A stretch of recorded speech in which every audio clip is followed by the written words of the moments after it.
Hello everyone. पिछले video में हमने झारखंड के दो जनजातियों के बारे में पढ़ा था। वो था हो जनजाति और खरवार जनजाति।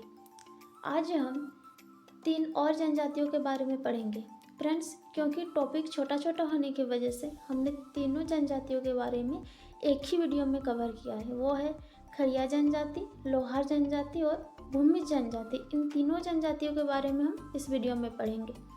तो सबसे पहले हम देखते हैं खड़िया जनजाति के बारे में।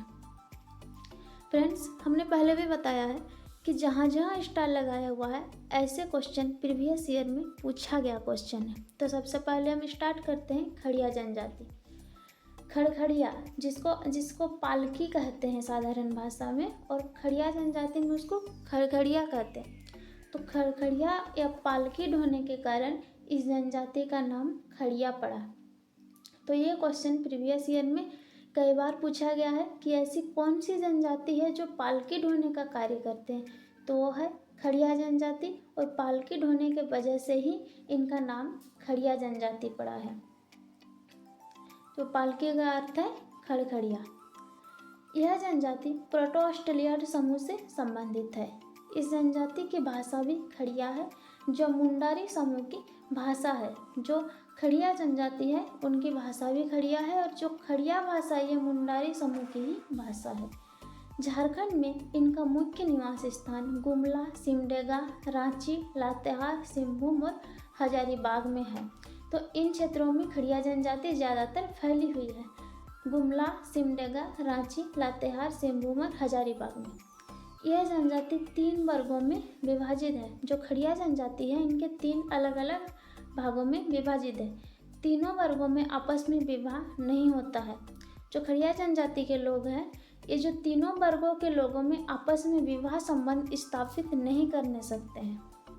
इनका नियम है कि ये तीनों जनजाति के मध्य में विवाह नहीं होता है, और इस जनजाति में वधू मूल्य को गिनिंग तह कहा जाता है। वधू मूल्य को गिनिंग तह कहा जाता है खड़िया जनजाति में।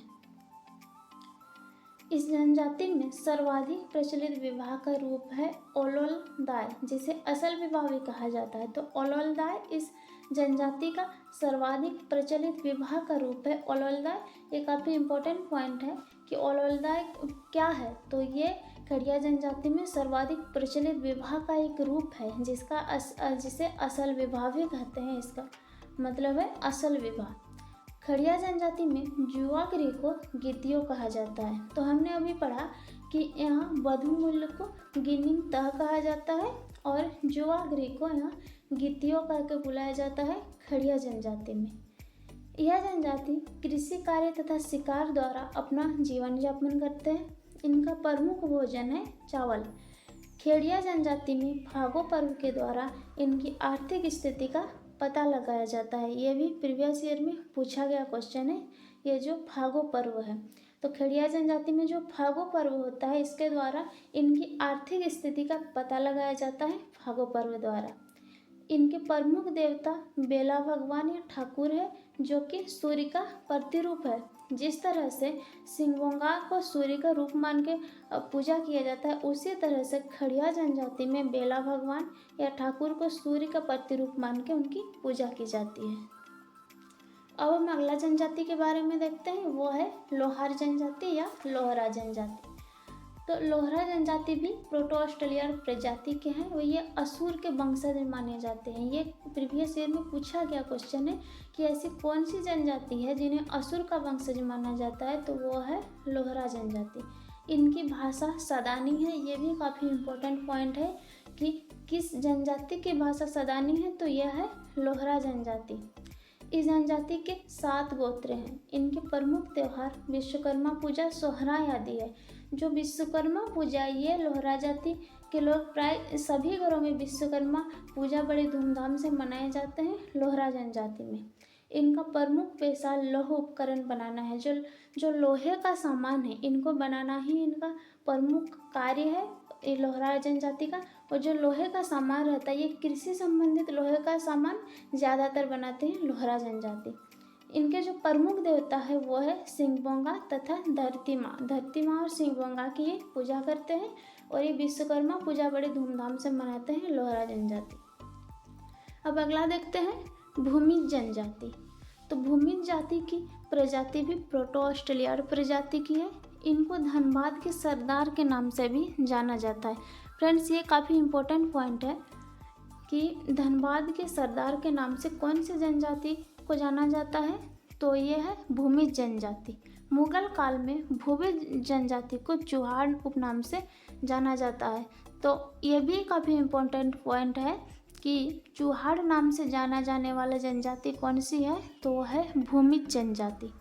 इनकी भाषा मुंडारी है तथा इनकी भाषा पर बांग्ला एवं सदानी भाषा का प्रभाव पड़ता है। असल में अगर देखा जाए तो भूमिज जनजाति की भाषा भी मुंडारी ही है, लेकिन अभी अभी हमने पढ़ा कि लोहरा जनजाति की भाषा है सदानी। तो जो सदानी भाषा है और जो बांग्ला भाषा है, ये मिला हुआ रूप ये भूमिज जनजाति की भाषा में देखने को मिलता है, लेकिन मुंडारी ही है, पर इनका प्रभाव देखने को मिलता है बांग्ला और सदानी भाषा का। इनमें सर्वाधिक प्रचलित विवाह है आयोजित विवाह। आयोजित विवाह भूमिज जनजाति की सर्वाधिक प्रचलित विवाह है।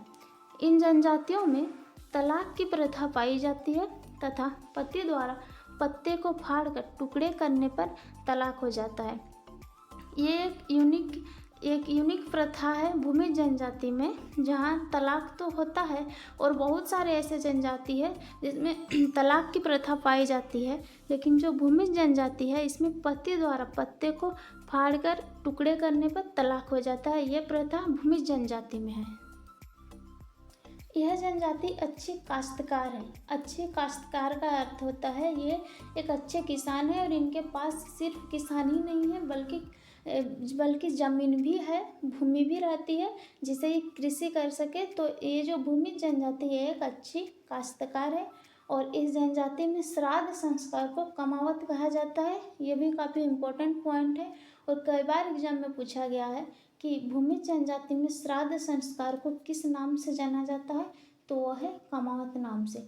तो फ्रेंड्स, आज के इस वीडियो में हम इतना ही देखते हैं।